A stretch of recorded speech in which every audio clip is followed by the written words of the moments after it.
This you can really call a fish story. And I was the live bait.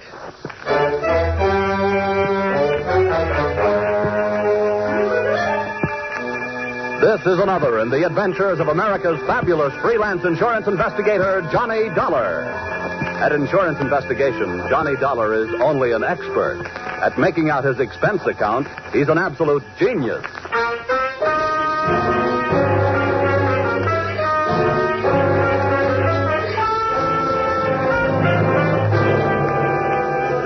Expense account submitted by Special Investigator Johnny Dollar to Intercontinental Marine Insurance Company, Hartford, Connecticut. The following is an accounting of my expenditures during assignment in San Pedro, California, investigating the loss of 2 pieces of property insured by you. Or the tuna were running and so was everybody else.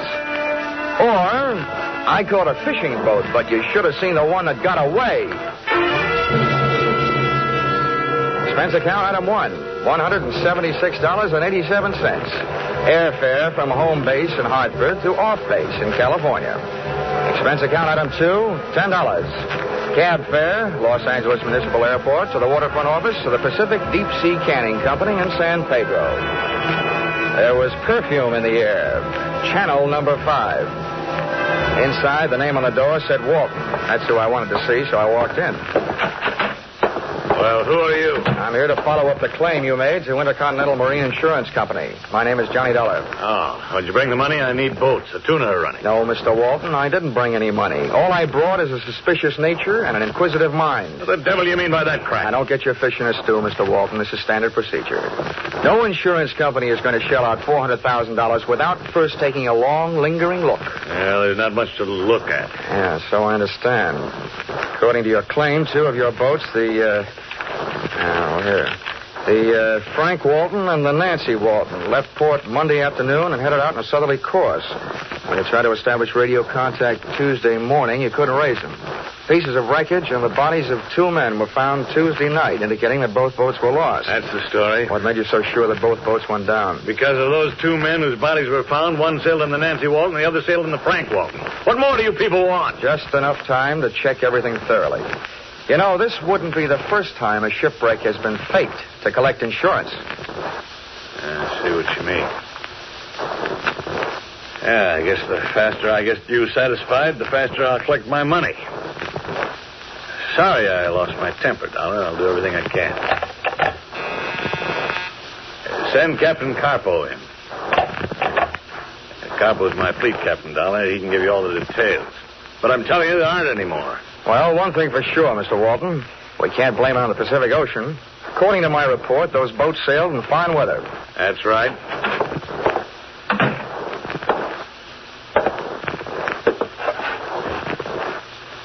You call me, boss?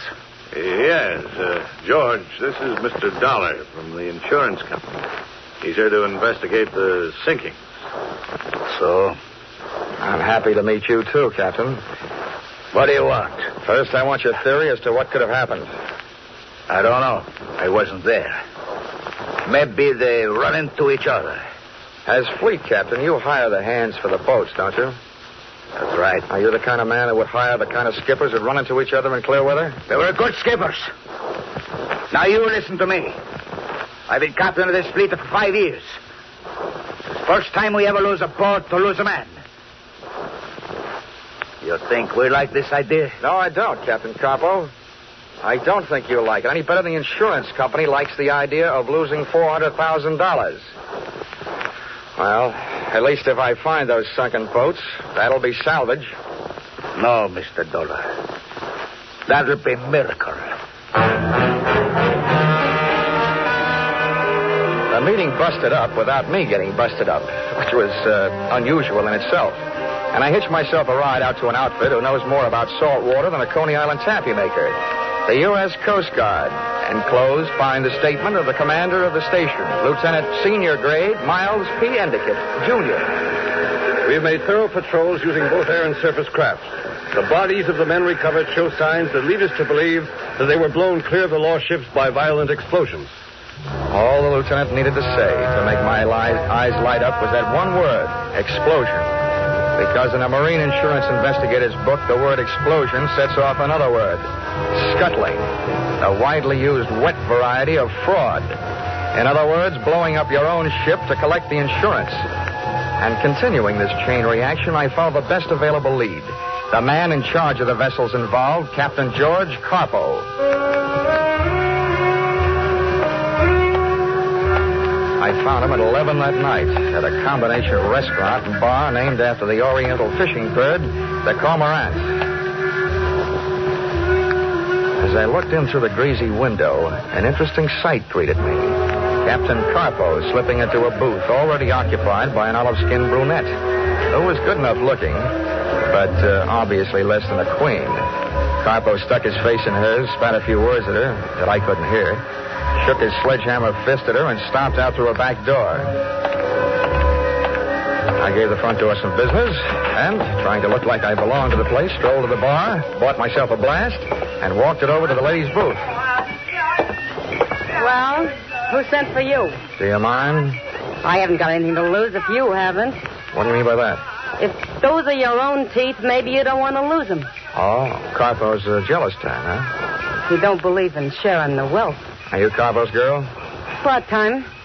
Who are you? Well, if Captain Carpo comes back, he'll tell you anyway. So the name is Dollar, Johnny Dollar. I'm an insurance investigator. Investigating what? Marine life? Marine death. There was 2 sinkings in the Walton fleet. The company that sent me here insured the boats. Sounds to me like you got yourself a tough job. Why? Oh, I don't know. Who are you going to ask questions? They've been reported up with all hands lost. Who knows? Maybe I'll bump into a talkative seagull. Or maybe, if I'm lucky, a talkative girl. What have you got that could make a girl talkative, mister? Well, discounting my natural beauty and charm, I have money. Not too much money, but money. Keep coming. I know enough not to talk before I give what I want. Well, that makes it a Mexican standoff. I know enough not to pay for something I haven't heard yet. Let's start out with an inexpensive question, like, what's your name? You can have that for free. Anita Vargas. How long have you known Carpo? If you'll pardon the expression, on and off for the last 6 months. How's he for money? Has he turned into a big spender recently? Sure. Instead of 2 drinks a night, he's now buying me 4. Carpo will never be a big spender. Where does he live? 1423 Parade Street. How far is that from here? It's here. He lives upstairs. That called for a change of scene. I didn't know whether Anita Vargas really had anything to sell or not, but I didn't want what was left of our tete-a-tete to be interrupted by a violent re-arrival of the mighty Captain Carpo. So, expense account item 3, $4, picking up our tabs. Item 4, 6 bits, picking up a taxi, which dropped us at another bar, slightly less oriental, but definitely more obnoxious. We grabbed ourselves a table with a view of the sawdust on the floor, and waited for a waiter. He didn't come, but somebody else did. The owner of the lost fishing boats, Mr. Roscoe Walton. What are you doing with this character, Anita? I met him in college, Roscoe. Now beat it. And since when have you been getting drunk? Don't tell me he's your boyfriend, too. Part-time. Maybe I'd better get lost. I'll call you later. Yeah, maybe you better get lost. And stay that way. Go ahead, Johnny. You better go. Well, happy hangover, Mr. Walton.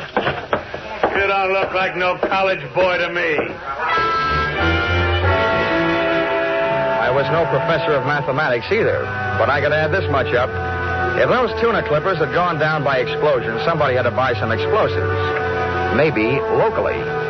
That problem I took to the local police, who went to work looking up names in the dynamite register. And since those explosives would have been planted while the boats were under the care and supervision of Captain Carpo, that problem I decided to take to him. It was 1:30 in the morning when I got back to the front of the Cormorant restaurant and bar. The grease joint was dark, but a light was burning on the second and top floor.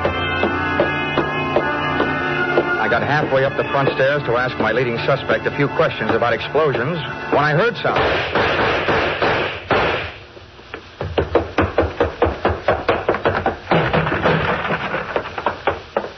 Carpo was still moving when I got up there, but not for long.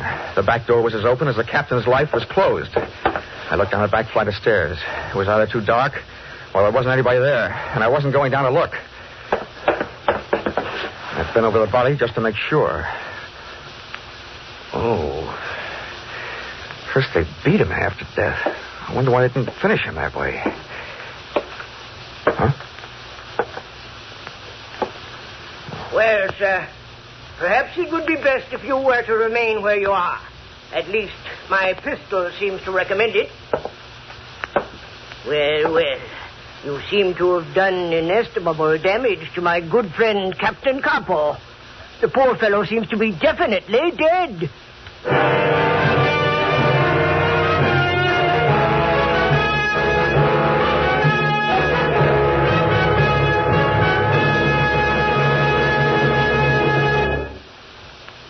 In just a moment, we will return to the second act of Johnny Dollar.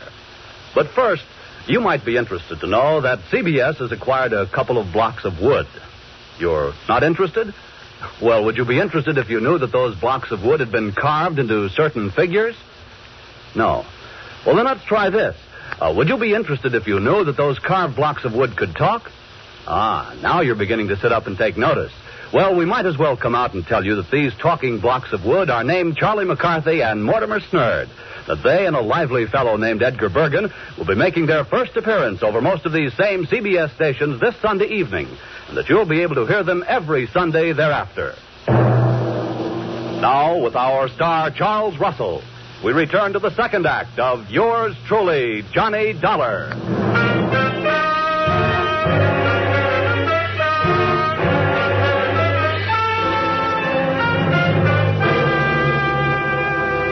Again. Always the suspect, but never the tried. With a dead body at my feet and a pistol at my head. The man holding it was neither small nor large. Thomas Mitchell type. His frame was fighting the seams of a sloppy tweed suit, and his pouchy face was fighting the alcoholic content of his blood. Well, sir, what do you have to say for yourself? Oh, don't be ridiculous. I came to talk to this man. Killing him would hardly be the way to kick off a conversation. How about you? What are you doing here at 1:30 in the morning? Most amusing, most. Two accused men, each of them judging the other. With a dead man for a jury. All right, then. As for my testimony, my name is Cricket. I was on my way to discuss with the good Captain Capo a matter of possible mutual profit. Naturally, when I heard the shots from the street, I hastened to his assistance. I won't ask you how you knew Capo was getting shot instead of doing the shooting. My name is Dollar. I'm an insurance investigator from Hartford, Connecticut. I was sent out here to look into two sinkings in the captain's fleet. Oh, then you and I share a common interest. My business is ship salvage. It's obvious that I should put up this pistol and replace it with a shake of a hand. How do you do, sir? In my business, you never know. How do you do? This is indeed a most fortunate meeting. A pity that it should take place upon the very threshold of tragedy.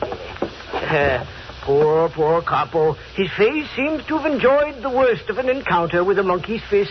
How's that? A monkey's fist. I mean, what's that? Well, a monkey's fist, sir, is a highly complicated knot woven about a slug of lead to lend weight. Ordinarily, it is intended for use at the end of a heaving line. However, it is sometimes used by seamen in the forecastle in the administering of torturous beatings. Now, what do you make of that?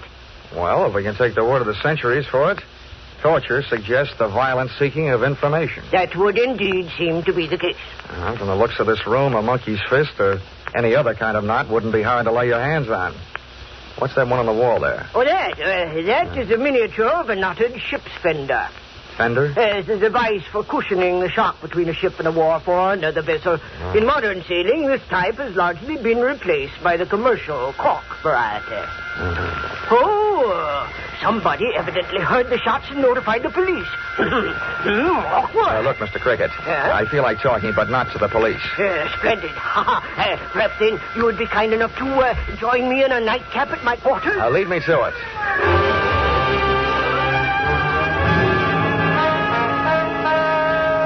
Mr. Cricket's quarters turned out to be afloat and moored to a dock.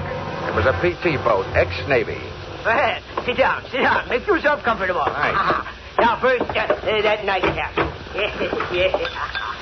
Yo-ho-ho, sir, and a bottle of rum. And now, if you'll do the honors... Delighted. I will invite the London Symphony to play behind our chairs.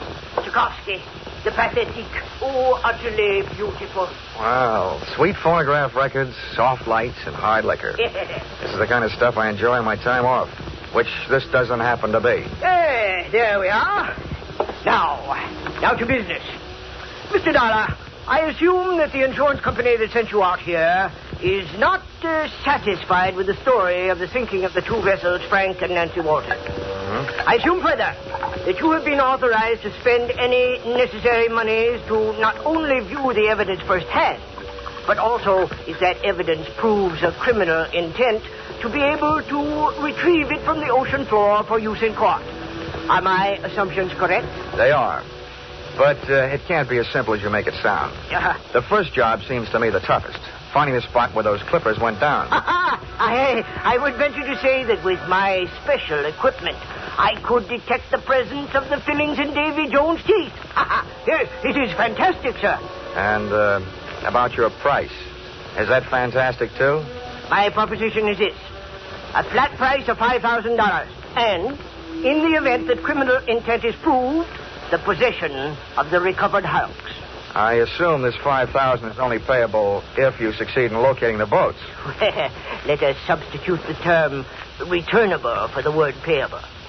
I will need $5,000 in advance, and our contract shall state that in the unlikely event of failure, you shall get your money back less my necessary expenses. Agreed? Agreed. I'll have your money for you in the morning. Good. I trust I shall have your boats for you in the afternoon.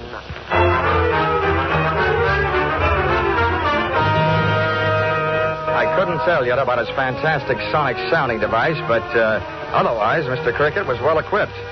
By ship-to-shore telephone, he ordered me a taxi, which I ordered to a corner near Roscoe Walton's Pacific Deep Sea Canning Company. Carpo's death made me want to get a good look at Carpo's office. Something about the way he died kept baiting up the thought that there was something fishier about this case than just plain old-fashioned insurance fraud. The only thing that was out of place in the place was under a rug, under Carpo's desk, a wall safe sunk in the floor. That proved easier to open than a poker hand with 3 aces. I lifted the heavy steel door.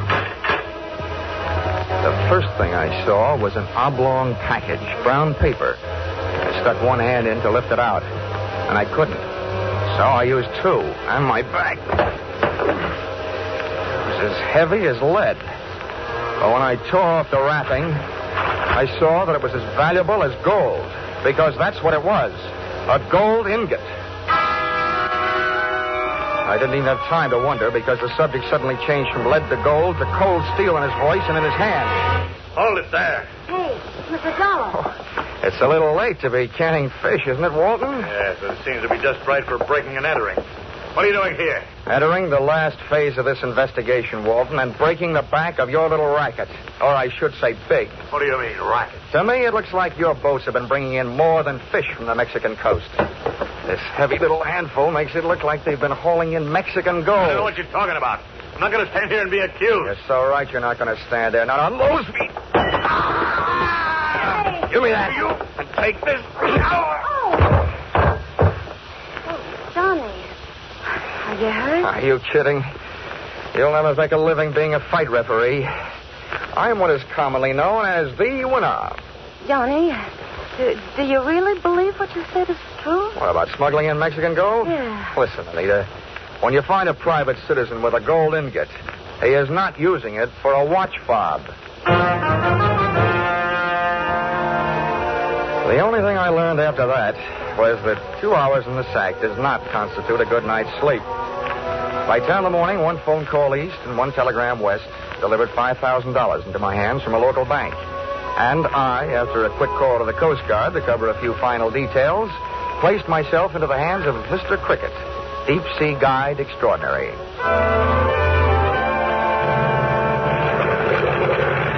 2 jolting hours later, our bucking Bronco with a briny had us crashing to the swell somewhere off the island of San Clemente, which is somewhere some 60 miles off the coast of Southern California. Well, Dollar, my boy, enjoying the voyage? Yeah. Oh, come now. This isn't what a sailor would call rough weather, you understand? I understand. I only hope my breakfast does. Oh, this is nothing. Why, I recall one time off the Spanish coast. Mr. Cricket! Yes, my man? According to my reading, we're about there. Good. Reduce your RPM. Now, Dollar. Now, prepare to be amazed. Mr. Cricket had good reason to chirp about one thing. He sure knew his business. An hour later, the hoax had been located. We were riding on a mushroom anchor. A diver had been put over the side and was tug-of-war topside by a cable on a winch. All right, careful now. Okay, clear the rail. Easy does it. Far away. He's aboard and back. Quickly now, get his helmet off. Now, Dollar, we shall see. For $5,000, I'm going to have to see. Well, Riley, what luck? We hit it right on the nose. They're both down there 30 yards apart. Well, Dollar, are you satisfied? Just about 90%, Mr. Cricket. Oh, and the 10%? Oh, look, it's this way, Mr. Cricket. If this case gets any place, I'll probably have to testify in court. So far, everything I've got is secondhand. That isn't worth much in court. I've got to see those boats. What? Why, good heavens, man. You mean you want to go over the side? I don't particularly want to, but it seems to be part of this job.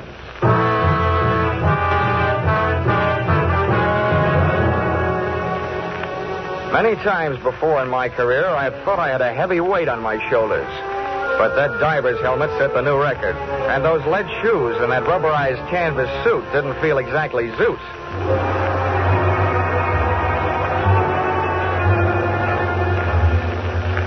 The temperature of the water outside felt much cooler than that forming on my brows.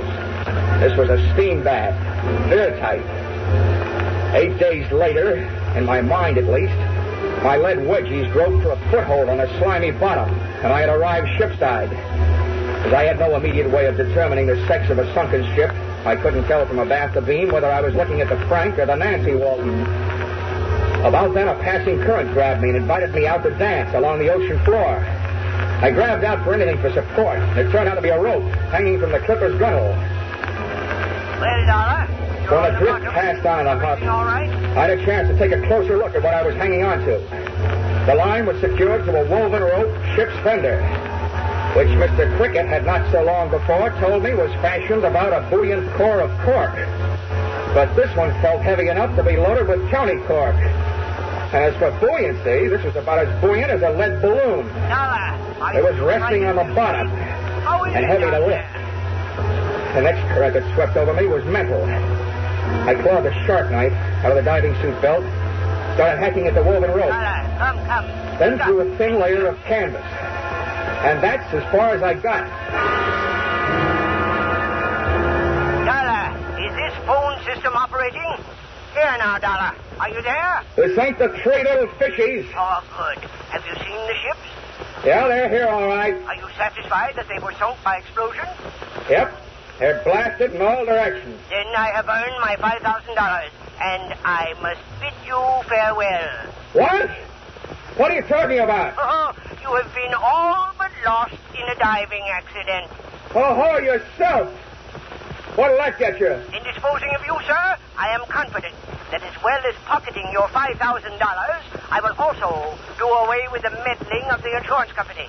You see, when my diver comes down to recover your unfortunate body, he will continue our search for the gold. Oh, well, I've got news for you, pal. You evidently didn't knock the hiding place out of Carpo before you killed him. But I was lucky. Not only have I already found that gold, I have stashed it. Here now, Dollar, you're bluffing. If you think so, turn off my air. Ah, so you do know about it. Dollar, tell me honestly, are you open to terms? Well, I'll think about it. All away!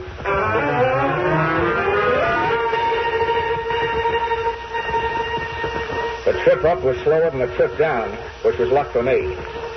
The first thing I heard when I broke to the surface was muffled by the helmet, but unmistakably gunfire. The Marines hadn't landed, but by George, the Coast Guard certainly had, and I had a grandstand seat for the whole affair. My winchman was busy ducking bullets, and the winch just didn't decide to stop on its own hook. So I went riding skyward until I was stopped by the tip of the boom. And there I was, hanging on its own hook, suspended over the deck, looking through my helmet glass at the raging battle below. Cricket directly below me was pumping a high-powered rifle, and between shots, shouting curses at whoever had opened fire on the U.S. government.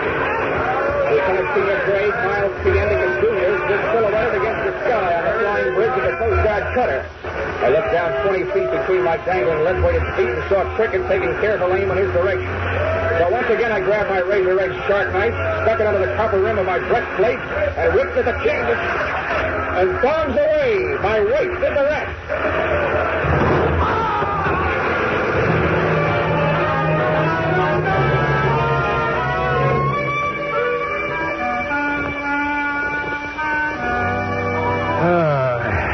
Expense account, item 5. Cab fare to the San Pedro Police Headquarters, where I made my statement and heard Mr. Crickett's. Badly damaged, Mr. Cricket. Well, sir, during a short stay in Cleveland, it was brought to my attention that every city in the country was suffering an epidemic of small-time gold robberies. Dentist offices, pawn shops, and so forth. Such a condition piqued my curiosity. Yes. Well, there's my love for money. And I studied the situation more closely. To my amazement, I learned that the gold was being melted down, fashioned into ingots, and sent off somewhere to the Orient for use in the gold and gun smuggling traffic. It occurred to me that if I could intercept the gold immediately after its dispatch, under the guidance of Captain Coppo, to a larger ship, being met at sea by his tuna clippers, then I could realize for myself a tidy profit.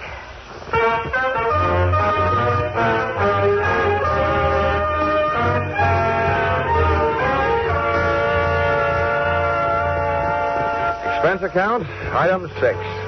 $7.50. A 5-pound box of chocolates for Miss Anita Varghese. Address, San Pedro Municipal Jail. It seems that the police sometimes classify a part-time girlfriend as an all-time accomplice. Expense account, item 7, airfare, Los Angeles to Hartford, $176.87. And being Friday, what do you think they serve for dinner on the plane? What else? Tuna fish salad. Expense account total, $1,264.28. Yours, truly, Johnny Dollar.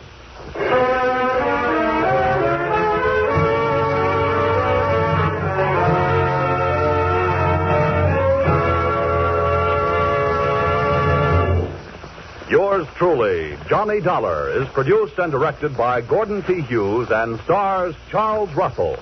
Script by Paul Dudley and Gil Dowd. Featured in the cast were Willard Waterman, Junius Matthews, Edmund McDonald, Georgia Ellis, Larry Dobkin, and Paul Dubois. The special music is written and conducted by Wilbur Hatch.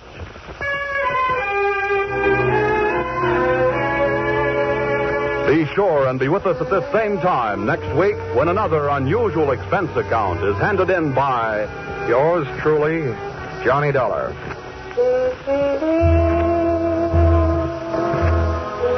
Every fall, the ladies like to go out and get some new fall clothes. Well, CBS has gone out and gotten some new fall shows. One of the gayest of these new programs is The Red Skelton Show, which makes its bow over most of these same CBS stations this Sunday night. There's no one quite like Red Skelton, as you'll find out when you tune in tomorrow. The Red Skelton Show is a part of the CBS Great Sunday Night Laugh lineup. Don't miss it. Now stay tuned for Vaughn Monroe, who follows immediately over most of these same CBS stations. Paul Masterson speaking. This is CBS, the Columbia Broadcasting System.